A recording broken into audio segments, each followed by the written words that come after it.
channel. Thank you so much for tuning back in and supporting little old me. So today's video is going to be about anxiety and panic attacks. So if you haven't watched my intro video, you really should. I'm kind of biased, but it's okay. But no, I'll link that below. But if you haven't watched my intro video, in there I speak about dealing with anxiety and my struggles with it briefly. A little recap. So I've had it for, I was officially diagnosed with it in my early 20s, but I'm convinced I've kind of struggled with it for most of my life. I just did not know what was going on. So when I first started going to therapy in my early 20s, it kind of all made sense. Oh, this is what this is. And I've been struggling finding my way ever since. I've also had panic attacks, maybe throughout the majority of my 20s, very minimally, I'll have one and not have one for years or whatever. But over the last year or so, almost a year, because my dad passed away almost a year ago. Within the last year, I've kind of had a lot of them. They've kind of happened more frequently. Over the past several months, it's definitely been better because I have been using these tips and tricks that I want to share with you guys. So before we get into the tips and tricks, let's kind of define the two. And when I say define the two, I mean generalized anxiety and panic attacks. This definition is from a website called Up to Date. It's something that a lot of healthcare providers use in terms or in order to aid them with management and to get a little more information about certain disease processes. So this is a reputable source. Just wanted to make that clear. So generalized anxiety disorder. It's defined by excessive worry. I can't read my own handwriting. Excessive worry and anxiety that are difficult to control, cause signs of distress and impairment, and occur on more days than not for at least 6 months. So that's kind of what generalized anxiety is. Symptoms that you might experience with generalized anxiety is maybe some cognitive or thought impairment. You'll have muscle aches or body aches, most notably in your neck, in your shoulders, and your back. You might be super, super irritable, and you can be moody and, just kind of always on edge. People who have anxiety disorder also often have other comorbid diseases or disorders like social phobias or social anxiety or substance abuse or depression and panic attacks. So the two sometimes could be related. So on the topic of panic attacks, let's describe panic attacks. So panic attacks are spontaneous, discrete episodes of intense fear that begin abruptly and last for several minutes to an hour. Additionally, there's worry about future attacks and consequences. Some of the symptoms that you might have with a panic attack may be chest palpitations or chest pain or this tightness in your chest. You might have some shortness of breath. You might hyperventilate. You might feel some numbness and tingling, and and then you have this weird feeling of impending doom. It's the weirdest thing ever. So weird. So scientifically speaking, I don't think there's this hardcore, okay, this is exactly what causes anxiety and panic attacks. I think from current studies, the overall consensus is that it's multifactorial. It could be partly genetics, if mom, dad, grandma, aunt, if they kind of suffer with anxiety, you have a higher predisposition to having anxiety and panic attacks.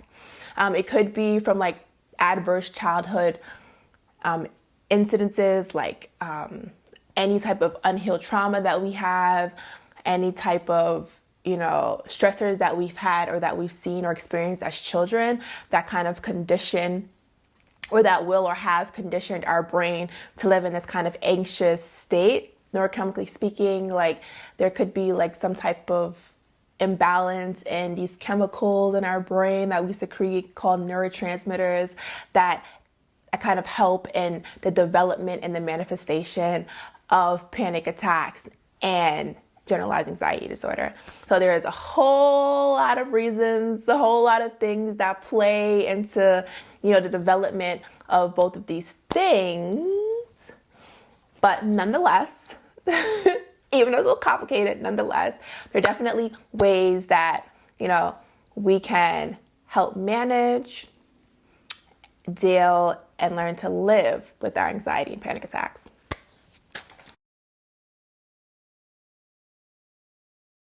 So, how to deal with panic attacks. I want to preface this by saying I'm not a mental health professional. I am not a therapist. I am not a psychologist, a psychiatrist, none of the above. I'm just sharing tips and tricks that really have helped me and I hope could be useful to you. So the first, when you're having a panic attack, take a deep breath.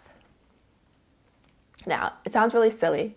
It sounds very minuscule, but it really works. And when you take a deep breath and you concentrate on your breathing, what you're doing is you're shifting your focus from this thought of, oh my gosh, the world is ending. Oh my gosh, I'm losing control. And now you're shifting from that thought to this, okay, just breathe. Just breathe. I have control of something. I have control of my breathing. And when you do that minor shift, you feel that your body will start to calm down. Additionally, when you take a deep breath, what that's doing, when you're intentional about taking a deep breath, what that's doing is, neurochemically speaking, it's starting to switch off that fight or flight response that we're living in. So we take a deep breath and your body's like, okay. And I'm doing it because it's so calming and so relaxing. But when you do that, you're literally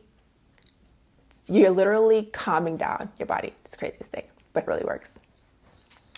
Number 2, repeat a mantra. When you are in this panic state, subconsciously and partly consciously, you're like, oh my God, I'm not safe. Oh my God, I'm losing control. And you start to spiral. And this fight or flight response starts to take over. So when you repeat mantras, I usually try to do I am mantras because I just feel like, one, it's very personable, and 2, it's very reassuring. So repeating things like, I am safe, I can do this, I will get through this, I am safe. I repeated that twice intentionally. I'm okay. So when you start to repeat those mantras, what you're literally doing is turning down that subconscious feeling of, oh my gosh, oh my gosh, oh my gosh, oh my gosh, I have no control. I don't know what's going on. So tip number 3, walking. Walking is helpful because of several reasons. 1, it releases endorphins. And endorphins are, again, like these neurochemical messengers in our brain that get secreted, usually during like pleasurable activity, like when we exercise or like when we're being intimate with our partners.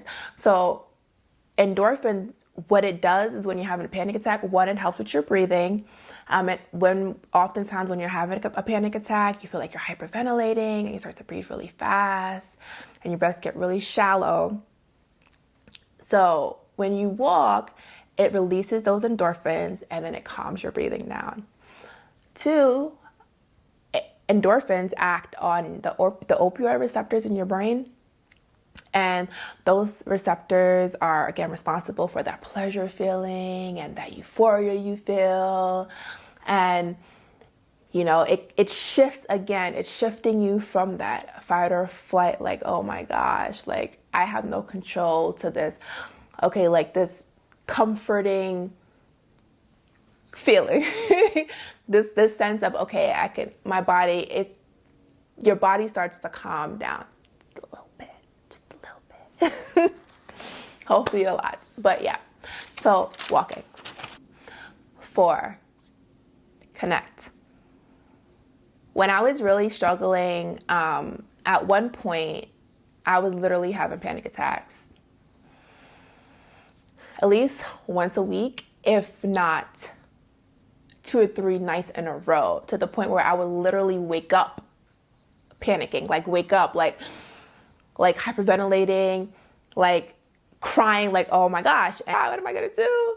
So I would either like call my aunt, and she lives pretty close by, and she would come over. She's awesome. Hey auntie, hey girl.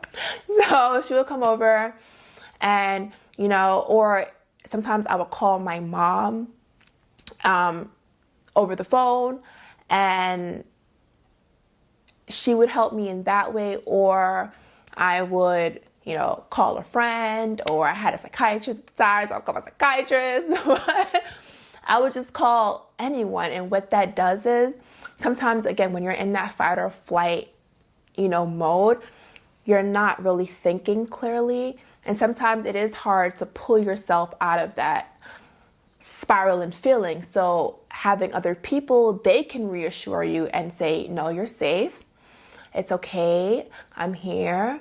It's okay. Let's go for a walk. Take a deep breath, remind yourself that you are safe. So what that's doing is, because you're kind of in that state where you're not able to think clearly, you have other people there with you that can reassure you and help you work through some of the techniques that have been helpful for you in the past. So connect. 5, medications. Sometimes, honestly, you may need medications to help you get through your panic attacks. I know a lot of people don't like taking medications. I was personally one of those people. I still am one of those people. I don't really like medications. If I don't have to use it, I'd rather not use it. But honestly, sometimes you're at a point where it's just like, you need something. And, if you tell yourself like, okay, like this won't be forever, but like in order to get me started and to help me get through day-to-day processes and help me get a handle and deal with what's really going on or what underlying conditions I have, I may need something to help me.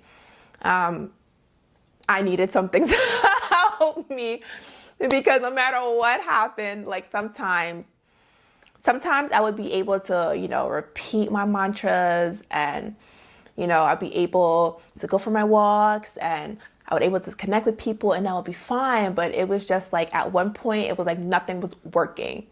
And, just because I was going through so much grieving, and I was in school, and it was just too much. So sometimes, you may need medications. And if that's the case, definitely reach out, find a therapist. I mean, they don't prescribe meds, but, they can point you in the direction of a psychiatrist who prescribes meds. Sometimes if you go to your primary care physician, they're able to give you medications until, you can be fitting with a psychiatrist. So definitely do not be afraid to take medications if you have to. But please, before you do that, make sure you get the proper medical advice, and, you do your own research, and exactly, and you do what's comfortable for you.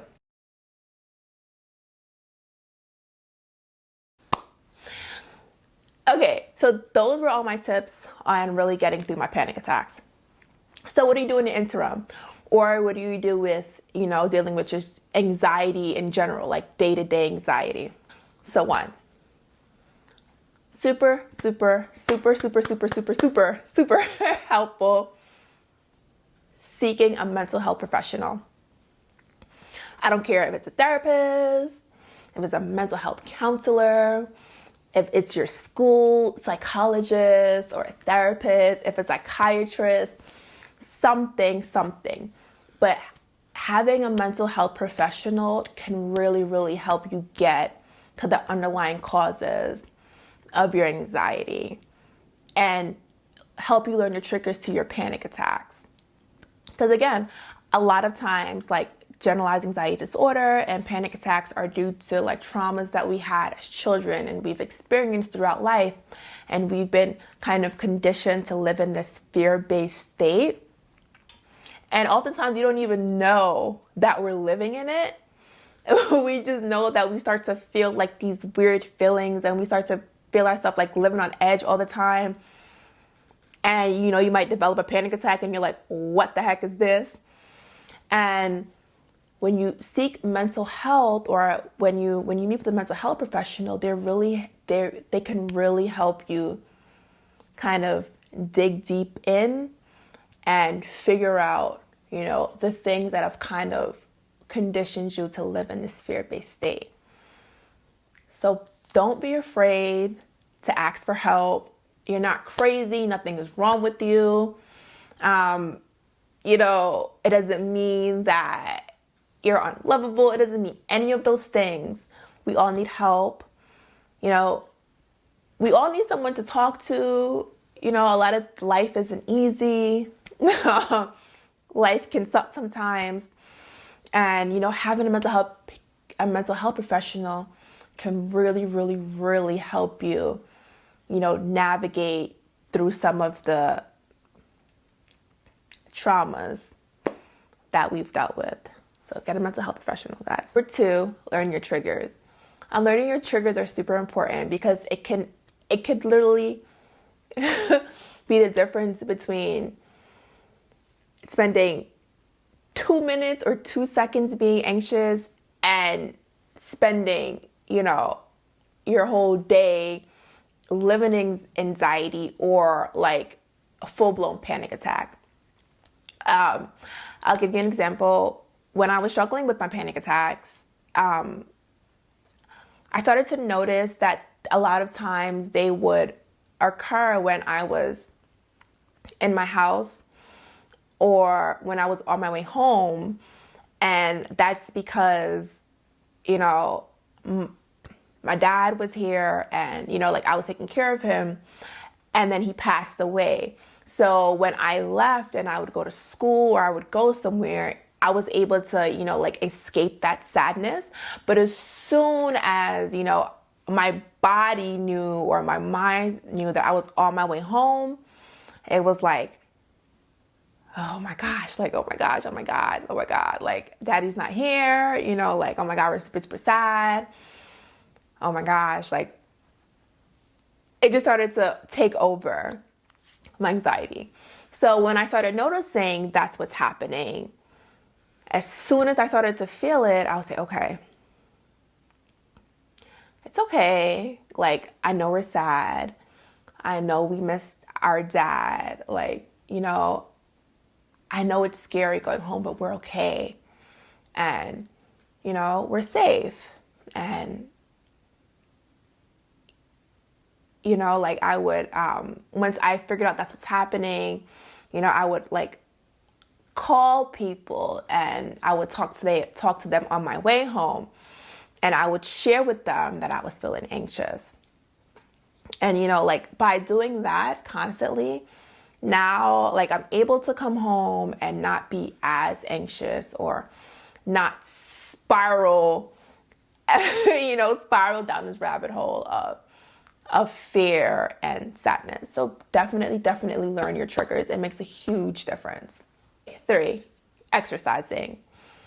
Again, when we exercise and we get our body moving and we release those endorphins, it stimulates those opioid receptors, and we live in this euphoric, pleasurable state, and we release all of that energy, and it helps, it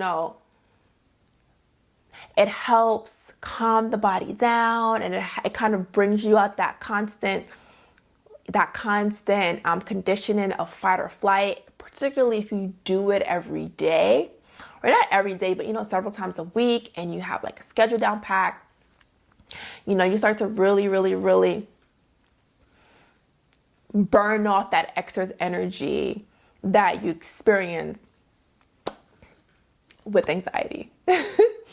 Also, a lot of people don't think about this, but when you exercise, at least when I exercise, like I talk to myself like, oh, like we could do this, like one more set, one more rep. See, we did that. Like you start to hype yourself up and you start to do positive self-talk. And, you know, again, like that helps reaffirm you and lets you know that you're okay and that you'll make it through it and you're strong and you're resilient and you're awesome. And you were just that shit. 4, meditation.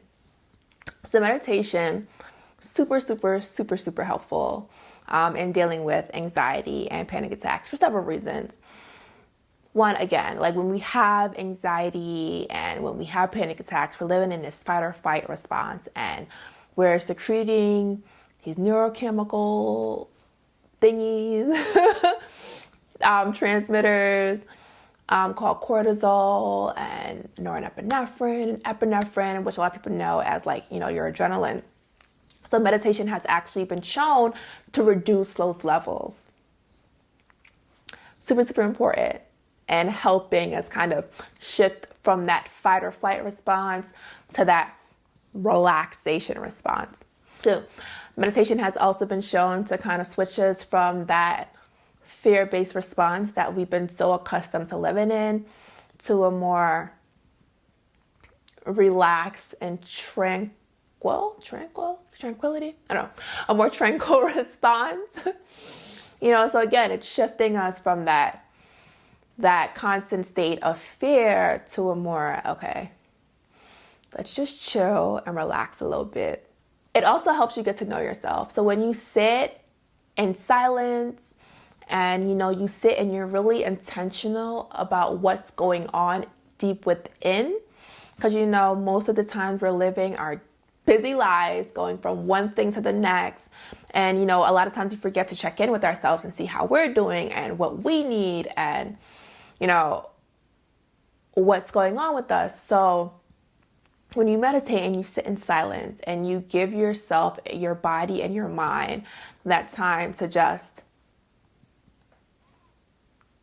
think about yourself, that time to say, no, this is about us.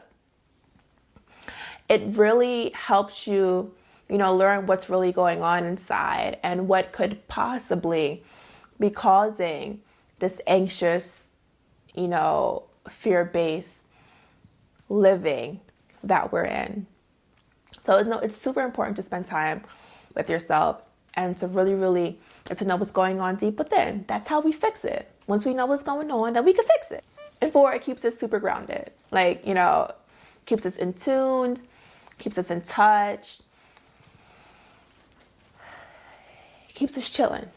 So meditate, guys, meditate. And, you know, you don't have to like meditate for like 30 minutes. Start small. Today, I'm going to sit here for 1 second, well, not 1 second, but I'm going to sit here for a minute. And I'm going to take a couple deep breaths. And I'm going to really ask myself, how are you doing today? How are you feeling? You know, be really intentional about what's going on inside of you. So start small and then work your way up. 5, stay connected. When you're living in this fear-based anxious state, it is very easily to isolate yourself. It's very easy to want to hide away from the world. And do not do this. Like abort, ASAP rock, like abort. Do not do it. It's super important to be around positive, healthy people during this time, because sometimes we need that extra boost. Sometimes we need to be reassured that we are safe. We need to be reassured that we are loved, and we need to be reassured of our strength and our uniqueness and our power. So, you know, when you are feeling this way, reach out to loved ones. Like you don't always have to speak about like your anxiety. Just, you know, talk about, you know, whatever favorite show that you guys like to watch together, or talk about memories. But, you know, just stay connected and just reach out. But no, like seriously, like just stay connected and do not resist the urge to run away. I know it's really hard. And I know like you're going to have to fight your way through it. But please, please, please stay connected. So that's it, you guys. That is really it for all my tips and my tricks that have kind of really helped me get to this place of, definitely didn't cure my anxiety. I don't really know if it's curable, but I've learned how to manage it and to live with it. I haven't had a panic attack in several months. So yay. So I really, really hope this was super, super helpful for you guys. And, if you have anxiety, if you have panic attacks, and you have any tips that you want to share, please don't hesitate to leave it in the comment section below, because you just never know who it may help. So thank you. Oh, before I go, I also want to shout out one of my favorite nephews in the whole wide world, Preston. Hi, Munchkin. Diddy loves you. He asked me to shout him out. Yeah, so I have to shout him out. So yeah, that's really it. Thank you so much, you guys, for tuning in. And I hope this video is really helpful. Don't forget to comment and to subscribe and to like. And don't forget that you're awesome. Don't forget that you're resilient. Don't forget that you're beautiful and you're intelligent. And you have so much to share with the world. Do not forget to be yourself. Thank you, guys. And I wish you a happy weekend, a happy week, a happy day. I just wish you happiness. I wish you guys love and light. Bye, guys.